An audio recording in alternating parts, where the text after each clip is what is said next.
WNYC News.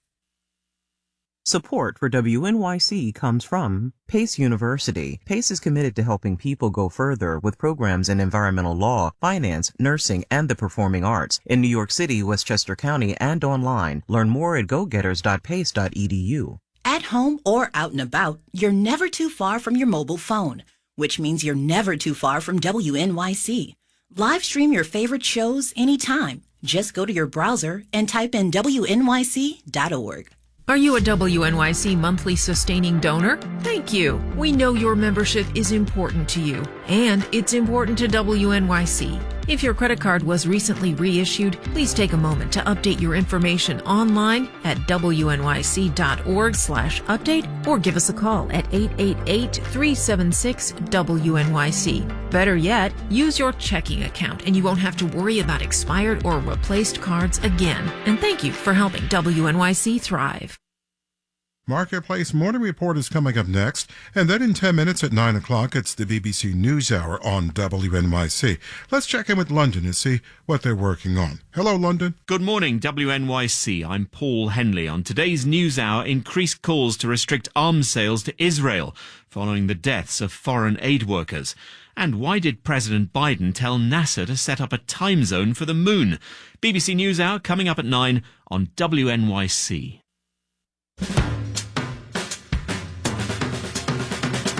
43 with clouds out there now. Showers and rain this morning. Staying cool today in the mid-40s. Breezy and gusty.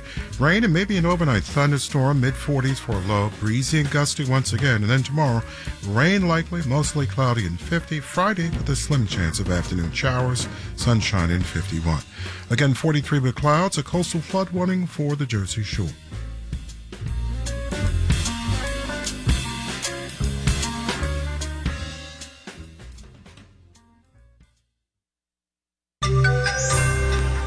The financial wisdom of having mom, dad, and grandma living right there with you.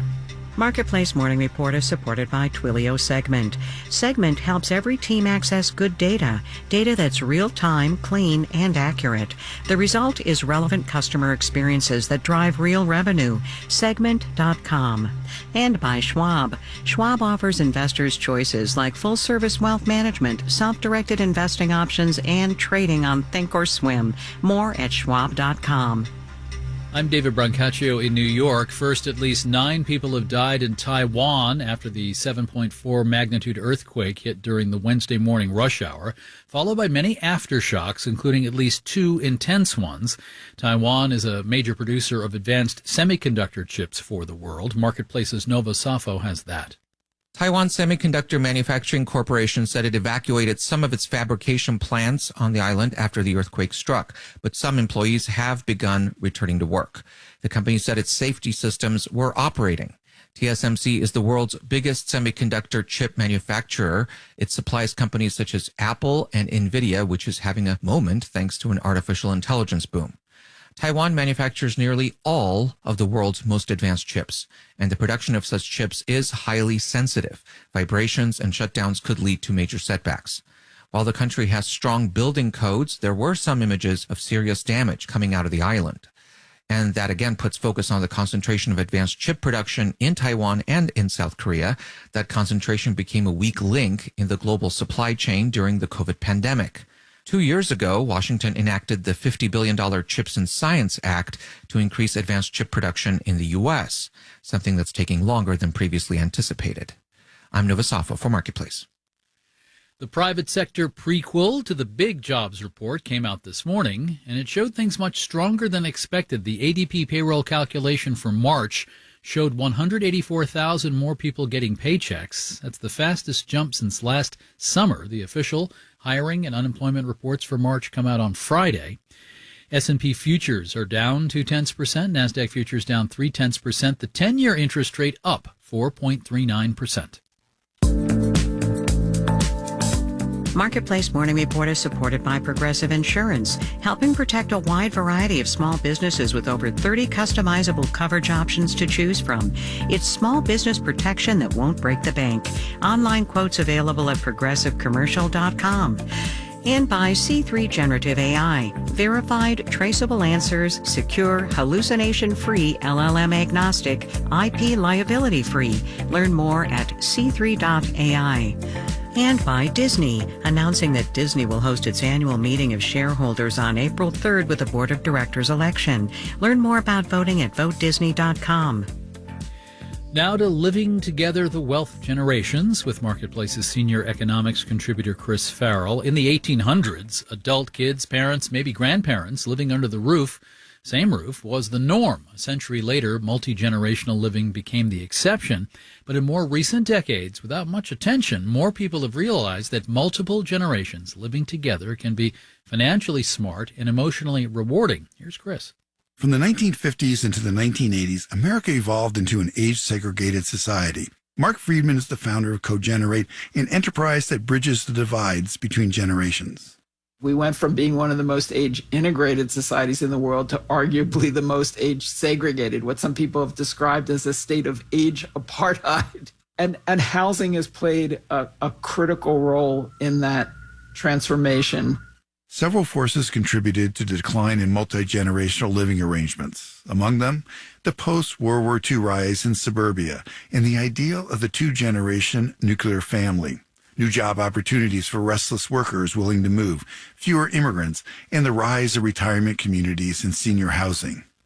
Yet from 1971 to 2021, the number of people living in multi-generational family households, typically 3 to 4 generations, quadrupled to nearly 60 million people. The share more than doubled to 18% of the U.S. population, according to Pew Research Center. Research by scholars at the Wharton School at the University of Pennsylvania highlights that nearly half of young adults between the ages 18 and 29 currently live with their parents, a high not seen since the Great Depression and similar to levels observed in the 1940s. Totally surprised. These kinds of major shifts don't happen that frequently. Susan Wachter is a professor of real estate at Wharton. She notes that younger adults often moved home during tough economic times, but they haven't been moving out in recent years despite the healthy job market. And it happened in some sense without mine noticing that this major transformation was occurring. So I looked at the numbers, and the numbers were astounding. What is behind the momentous shift? Wachter and 2 other scholars combed through the data and found the high cost of housing was critical from 2000 to 2023. Housing affordability fell to its worst level in 40 years in 2023. And housing affordability, as it turns out, is now a new factor that explains this new surge in young people having to take advantage of their parental home, even if you have a job. Social connections are also vital to a life well lived, says Friedman. People who study successful development later in life have shown that connecting with younger generations is extraordinarily important for the well-being of older people. And for young people, many of whom are facing isolation and loneliness, this is a way to have more connection built into their lives. The trend toward intergenerational living extends beyond the home. There has been an increase in residential communities designed to bring the generations together for mutual support and a sense of purpose. Jennifer Malinsky is at Harvard's Joint Center for Housing Studies. I do think that we're talking more about multi-generational communities. And I think that there are a lot of people who want to be surrounded by people of all ages and have those daily interactions. Business consultants and think tanks love the theme of generational warfare, but the notion that the relationship between generations is a zero-sum economic game is wrong. The more powerful story is generational interdependence, including where we live. I'm Chris Farrell for Marketplace. Chris is our senior economics contributor. Among his books, The New Frugality and Unretirement, another installment of this comes out tomorrow. In New York, I'm David Brancaccio with the Marketplace Morning Report. From APM, American Public Media.